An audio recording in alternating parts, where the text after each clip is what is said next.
Clóvis Domingues, vamos falar um pouquinho de como eram as campanhas políticas de antigamente. Pois é. Naquele tempo, né, Adriano, era diferente, né? Não tinha essa mídia falada com tanta facilidade. O cidadão não tinha essa convivência. Por que o rádio era o que era mais ouvido? Mas também não era tão ouvido. As pessoas não tinham eletricidade no interior, o rádio era bateria, não era pilha, né? Então havia uma grande dificuldade para as pessoas se comunicarem. Mas havia uma propaganda muito intensa. E eu não consigo entender como é que antigamente conseguia se fazer tanto papel, tanta propaganda nos postes no interior, aonde tinha meia dúzia de votos.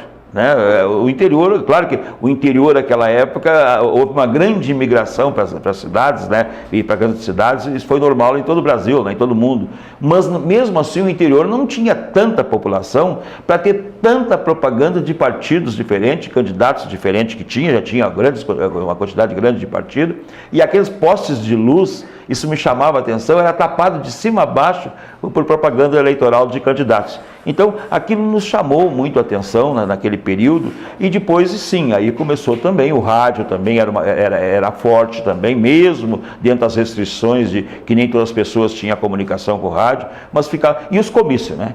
Os comícios eram fortes, né? Os candidatos viajavam, iam ao interior, levavam alguma coisa, geralmente que marcasse. Eu me lembro do Campani, por exemplo, isso nunca me esqueci, porque tinha a sementinha Campani, né?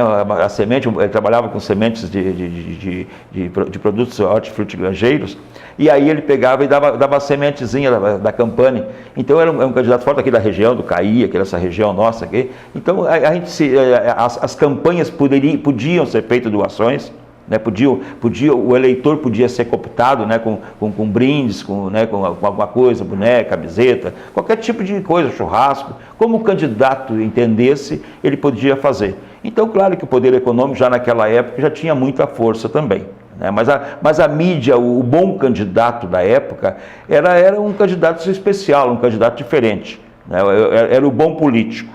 Então a gente sabia que tinha, em todos os segmentos políticos, tinha as pessoas, né, que tinham uma inserção muito forte às comunidades. Por quê? Porque eram muito sérios, muito corretos, faziam um trabalho bem feito, não havia toda essa gama de coisas que enganam hoje o cidadão, maquiam a verdade muitas vezes, maquiam o candidato, não é um candidato muitas vezes do que ele diz que é.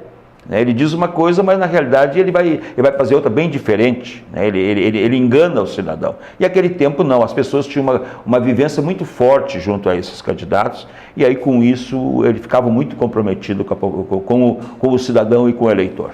Em relação à votação para deputado estadual e federal, tu acreditas ainda no voto distrital que um dia possa ser implantado no Brasil, Cláudio?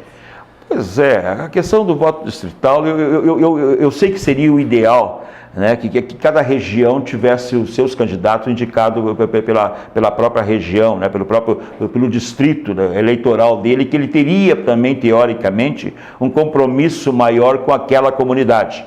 Então, se fosse analisar assim, seria muito bom, sim. Né? Mas também viria de novo aquela questão que não é eu, mas a gente lê muitas vezes sobre essas questões, aonde muitas vezes ia se perpetuar no poder os mesmos, né? Porque estariam sempre aquelas pessoas com a inserção junto à comunidade, sabendo da convivência, e poderia de repente não trazer um bom retorno político.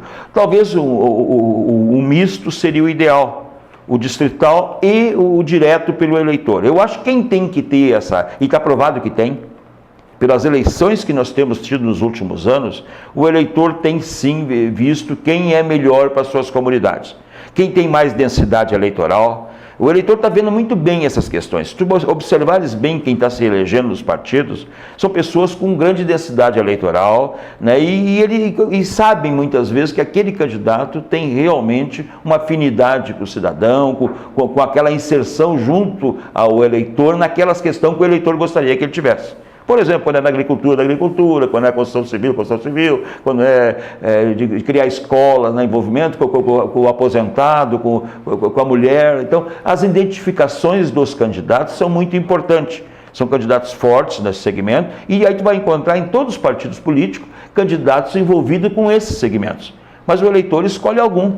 Por quê? Porque entende que ele é o melhor. Eu particularmente, no meu segmento político, eu milito, eu tenho visto se eleger, nos últimos anos, cada vez gente melhor.